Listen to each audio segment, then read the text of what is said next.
Alright, so if anybody knows us, we're a tight knit family. We don't play about our like if we love you, we love you. Yeah. We'll ride, even if you ain't family. If we got love for you, we got love for you. So at this time, this was a story about our sister-in-law. And I'm gonna give some details, but my brother's gonna be the one to tell the story. But so what happened was she had an incident where this girl cut in front of her, and they pulled up beside each other. Road rage shit, stuff. So I tell y'all, man, right now, be cool on that road rage because I done had some incidents where it got wicked, you know. But anyway, so they be this, be that, and at this time my nephew was little, like he was like 6, 7, maybe younger. Like he was younger than that, about 4, 5, because he was in the car seat. And she, if anybody knows my sister-in-law, she had that Mitsubishi Montero, that 2000 or something like that. Montero Sport, which I love that, man. But anyway, so the girls, they was popping, they was cussing each other out. I'll do this and do that, I'll drag you, do this. And my sister-in-law was like, took off in front of her. So they ended up at a stop sign. So the girl got out, took a crowbar, bashed the back window of my sister-in-law truck out. So she frantic now because nephew's back there. So she hit us up telling us what was going on. So if anybody knows, at the time when we was young, we was TTG. I like all the smoke. Yeah, we TTG. Yeah, I was trained all to the smoke. And so at that time I had a Ruger 45. Because I remember it. Because I had this little Hawaiian looking shirt, man. It looked silky. Back in the day when the little Hawaiian shirts was cool, I had the little dogs playing cards. Remember that picture there? So I had on the shirt, a little red shirt. Anyway, I remember when she told me, she pulled up. I said, who? What? I instantly pulled the pistol out. Boom. I walk up. I'm sitting at the stop sign. Don't do that. No, you weren't there when that first Oh, happened. this was before Yeah. that. Okay. So I pulled up at the stop sign. I walked to the stop sign with the gun in my pocket. Like, I think it was in my pocket. I didn't have no holster. So I'm just sitting there just waiting to see. Because she described the car to me. It was like a red car or something. Little beat up bucket. So I'm sitting there. I'm waiting. I was finna let that thing go.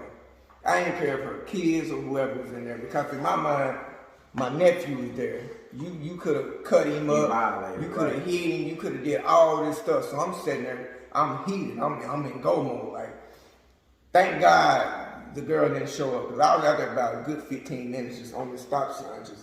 So as I'm there, I'm starting calming down more. How did I find out? You came to I told you. Oh, okay. No, yeah, I told you then, Chris.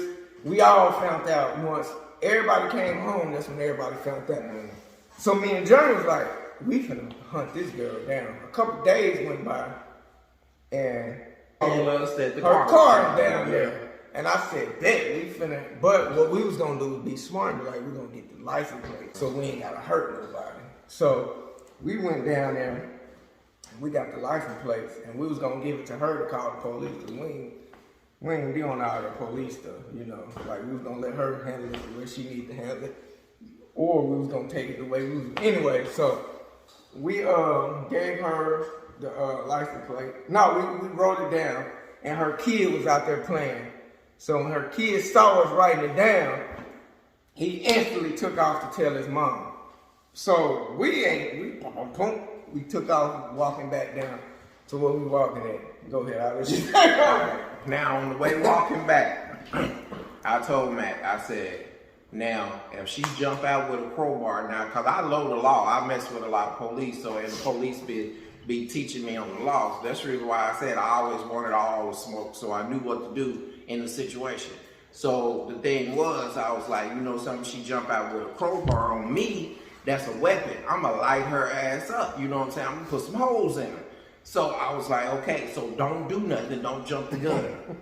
So we walking back, she pull up, she tried. so what you writing my plate down for? What you writing my plate down for? Yeah, she jumped the curb, bro. And, right, she jumped the curb like she was gonna hit us. So you know, as soon as she did that, I turned around and I'm finna go, you know, start talking stuff so she can get out and try to do something with her crowbar. Mac done pulled the pistol out of my holster. My pistol out of my holster already, and then put it in the chick's face. Man, that chick hit that car in reverse so fast. And took off and went back. I was like, dang, Mac, what did I just tell you? And I was like, now you know she gonna call the police. So what I did, I took the gun from her and wow, wow, wow, wow in the air. Yep. So I was like, when the police come, now the neighbor's gonna be like, I'm the one that did it. You didn't do nothing. Yeah. So I ended up, that one little incident Mac did, I ended up going to court for 2 years behind that crap. I beat it though. Yeah. I had a cold lawyer. Talk about it now. Yeah, I had a cold lawyer, boy. I beat it though. What's crazy is I'm telling you, it was so many people outside. When Jeremy snatched it out of my hand, and he was like, stupid.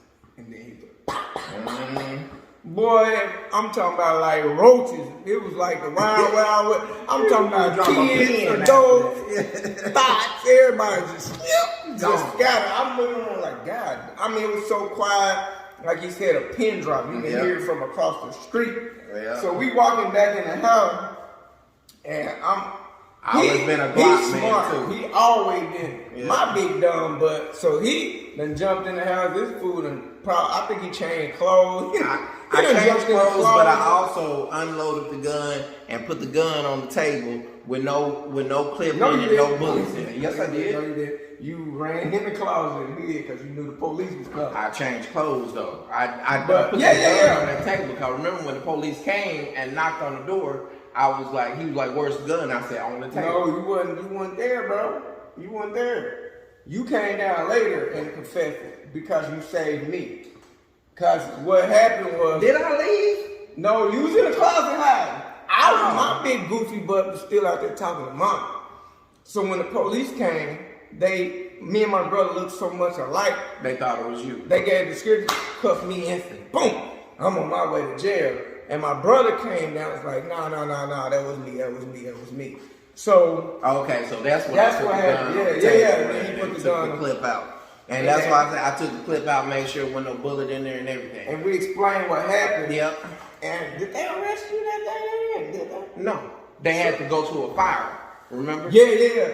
And the funny thing was, if I would have kept my mouth shut, dude, when they took off to that fire, the rounds that was spent, the dummy put it on his dash. When he went to that fire, he lost the rounds. They fell out the window. Look how God worked. Yeah, now he didn't have no evidence. Only thing he had was my word saying that I did it. That's why I was like, man, I should have kept my mouth shut. But still, though, at the end of the day, I said I did it, but I had a defense was at the end, after they be like, okay, well, you get 2 years, I'll be like, you know something? Now Mac, the only thing you have to do is say, I did it. Yeah. Now they gonna be like, okay, so she fingered you in court. Right, she identified me in court though. She said that I was the one that did it. So now you can't tell which brother was which. So now your story won't hold up. That's how he beat the case. Yeah. Though, because she was like, I don't know which one did it. They both look so much alike. And the lawyer was like, ha, okay. Gotcha. Yep. Got to be more careful. Yep. And he played the defense because I was in the military. He was like, don't you think a military man, if he wanted to hit her and kill her, he could have? Yep. And I was like, dang, that lawyer cold, boy. But the whole time, years, bro. But beat that case. Walked out of there not even with a scratch. So, man, that's why I was like, boy, but... At the end of the day, that's really why I'm telling Mac, listen to me, bro. I got your back. I know what to do. This crazy weird dude, when he got out of jail, how long did you go to jail? You know what? Yeah, they arrested me because I think it was like I had dipped. Months. Remember, they had to find me. But anyway, we like, bro. How was it? It was fun. I said, what kind of... Man, I went to jail. I was in there, so shit. Yeah. I got out. I had my hair braided there. The back was like, I know you didn't sit down between no nigga legs. I was like, nah. You were joking. Yeah, it was the old school cat. The dude, he stood up and did my hair. But, he said he had daughters. So, he was used to doing hair. Yeah. So Yeah, I got out. I cut my braids off though, so I can look presentable during the court case. So you That's know, what's wrong with a lot of y'all young folks. Yeah. Y'all come dressing like this. yeah, right. And the thing is, judge your appearance. Appearance, all of it. Your appearance, your demeanor, your language, the Yeah. way you act, your background, all that Yeah. stuff. So And I ain't think never been about no that. fool. Don't be stupid Yeah. out here coming with Crocs and T-shirts. Right. Of course he gonna try to throw the book at you because Right. you 'Cause ain't taking it still serious. Look like a thug. Yeah, you So, ain't taking nothing yeah. serious. Like, the first thing I think a grown man should do is have his own suit, at least one. Yeah. Now, me preferably, And not I that would loose fitting, profile I'm going Steve to jail Harvey suit. said. Right. But yeah, preferably every man should have a suit somewhere put up. Yeah. Even if it's like a black one for funerals, but you can do funerals, parties. Black you can do it. Come on, man. Some everything is Yeah. personal.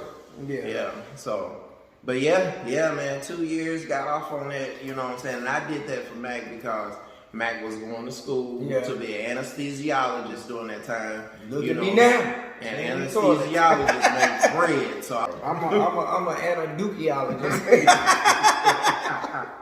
used to. But nah, man. Shot, I think he would have did it even if I wouldn't. I would've. I would've. The jihad. You know, when I say I'm my brother's keeper, I don't be playing. Yeah. So yeah.